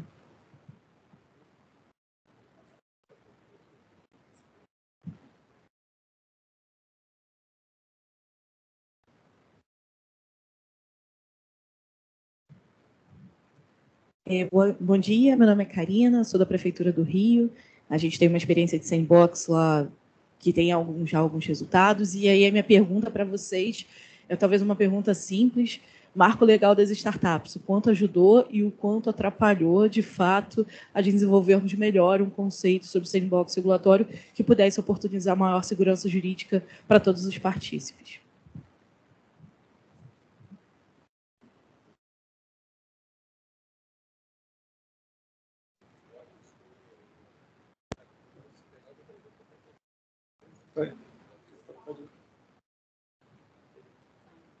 Em relação ao que a gente acha que deveria melhorar no sandbox regulatório da NTT, acho que a gente tem muito a aprender também com a questão da governança, né? E com a questão de escutar mais a sociedade sobre os experimentos que a sociedade precisa. Porque os 2 primeiros experimentos da NTT foram muito relacionados com necessidades que a NTT já tinha identificado, né? E em relação à prototipagem que a professora Maria Marino mencionou, no nosso sandbox regulatório a gente já via essa necessidade de interagir com outros órgãos, por isso a gente já previu alguns mecanismos que a gente previu que a gente pode interagir com outros órgãos, que a comissão do sandbox pode ter gente de outros órgãos ou da área acadêmica. Então, quem precisar participar já pode, né? Acho que falta um pouco.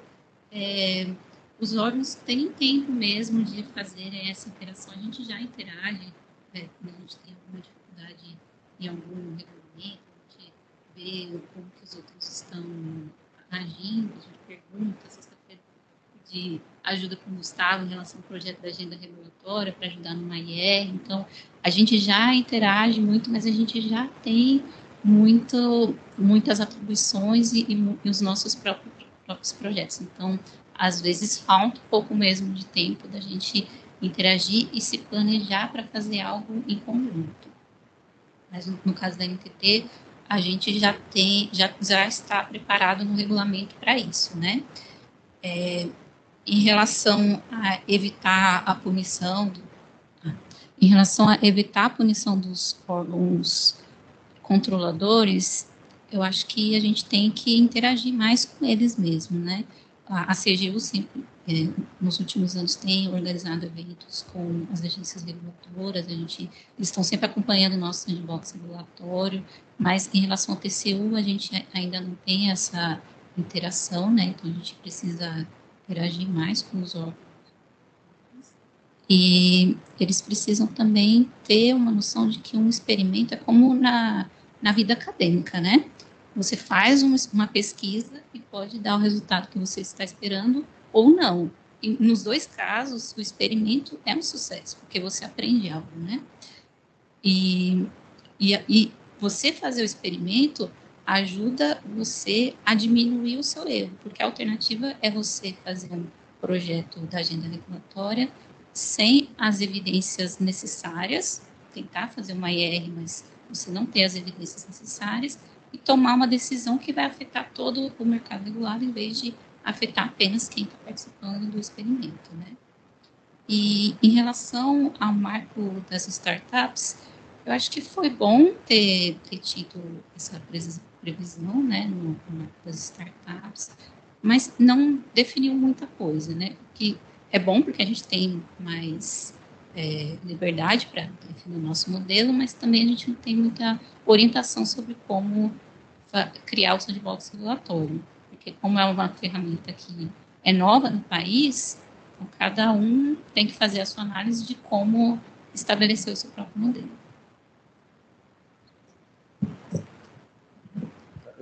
Bom, vou tentar fazer alguns comentários, principalmente em cima dos dois primeiros questionamentos. Aqui, o seu questionamento é mais assim, algo institucional, né, entre as agências, e você utilizou um termo que é uma fresta para a inovação, né? Então seria quase que extremos, né?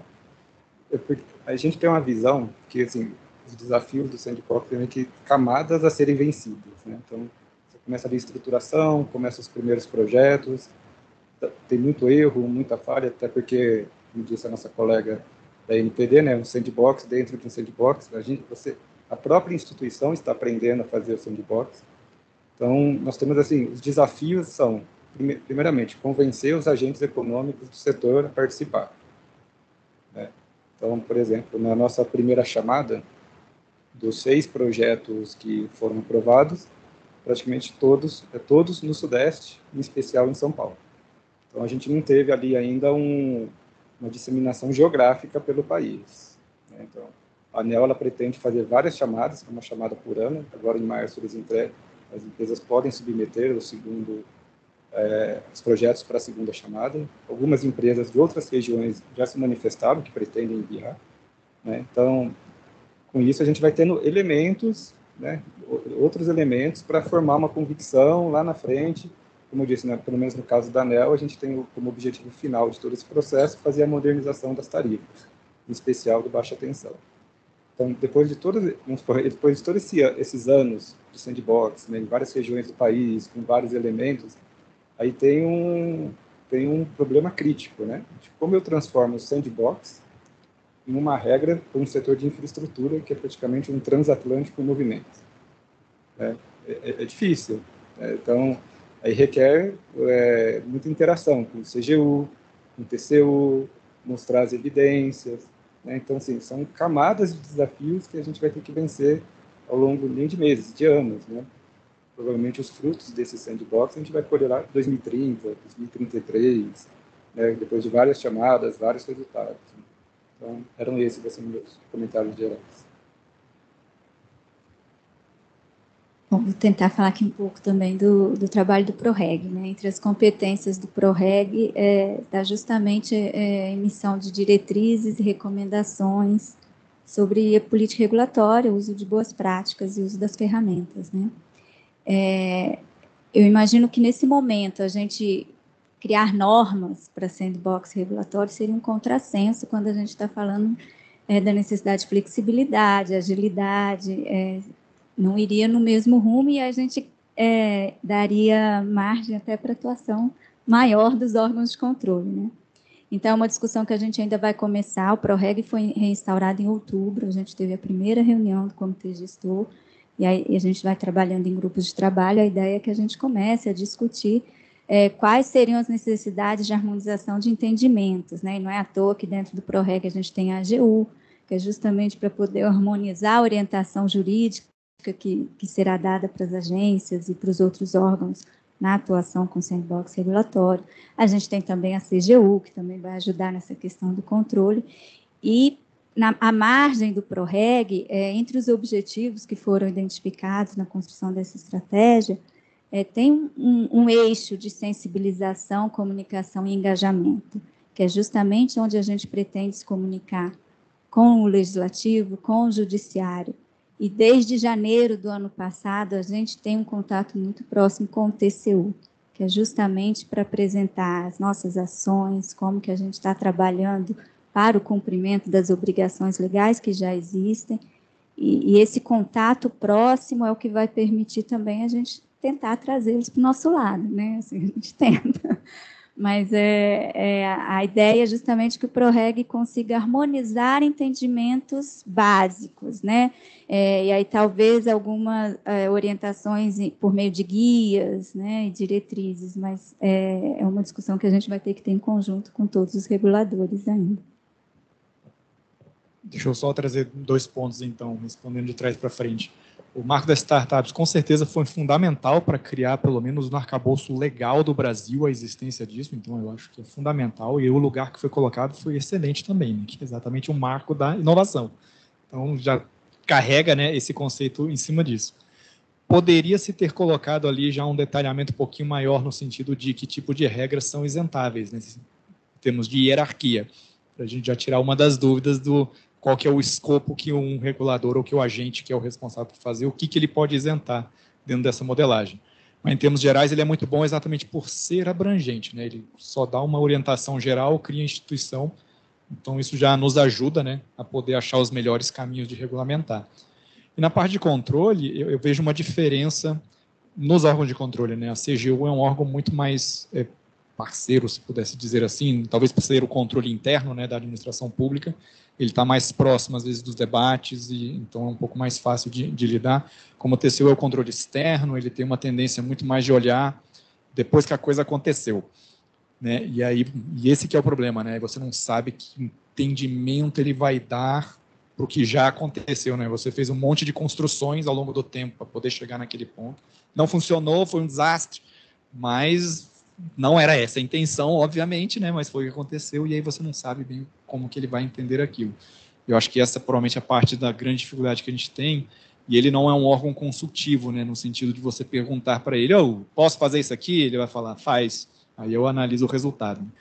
Pelo menos é a minha experiência aconteceu, geralmente tem sido assim. Eu sou o último, eu que separo vocês do almoço, então vou tentar ser bem rápido nas considerações. O marco das startups a gente usou para justificar juridicamente, junto com a nossa procuradoria. Então, esse aspecto legal é muito importante. Apesar de, concordo com a Vanessa, ele não nos ajudou a formar a regra, mas ele ajudou a aprovar a regra.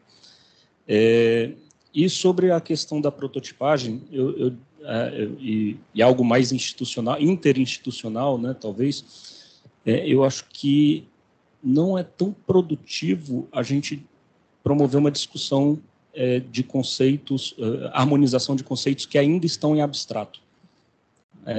Pelo próprio conceito do sandbox, eu concordo integralmente com a Sabrina, seria até um contrassenso a gente já normatizar isso de forma mais rígida, né? A gente ainda está com esses conceitos em abstrato. Lembrando da evolução da regulação no Brasil mais recente, até falando de AIR, as agências tiveram um espaço de liberdade aí muito grande para desenvolver suas próprias AIRs, para, de repente, sentar junto com o centro de governo e discutir conceitos. Mas aí a gente estava discutindo conceitos em concreto, não eram mais conceitos em abstrato. Todos já sabiam fazer AIR, já sabiam, em graus diferentes, de jeitos diferentes, mas sabiam fazer AIR, sabiam fazer agenda regulatória, sabiam algumas coisas. Mas a gente ainda não domina o sandbox, pelo menos a gente não experimentou o suficiente para definir qual a melhor experimentação, né? Então, eu acho que essa discussão tende a ser um pouco mais produtiva depois das primeiras experiências mesmo se concluírem. Muito obrigado a todos. Obrigado, Lohane e Datasphere Initiative pelo convite. Gustavo, Anak, Nilo, Anatel, Vanessa, NTT, Felipe, Anel e Sabrina. Me diga, todo mundo aqui com muito trabalho num tema que a gente tem muito trabalho em várias coisas, mas tem uns temas que são mais atrativos que outros, né? Então, acho que esse de inovação, todo mundo trabalha com mais esperança, sabe que o desafio é grande, na hora que a gente vê quais são a missão que a gente tem para fazer agora, senta e escreve a minuta, o ensaio, as boas práticas, dá trabalho. Eu agradeço realmente, então, a oportunidade, toda a audiência. À tarde, a gente volta às 2h e temos ainda vários painéis ainda de temas muito relevantes que se conectam com esse painel. Obrigado.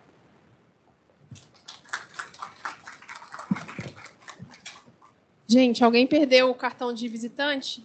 Tá comigo, senão vocês não vão conseguir sair para almoçar.